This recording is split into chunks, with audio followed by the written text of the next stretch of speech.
This is a typical example of the condition of a house that I will buy blind or in auction. Has really good bones. It's just extremely dirty.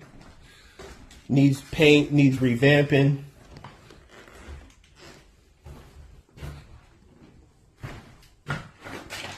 Animal feces everywhere.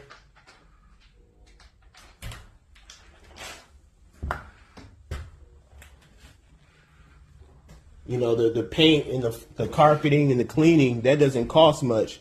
But what costs much, a lot, if you have to, you know, if you need foundation repair. So like I seen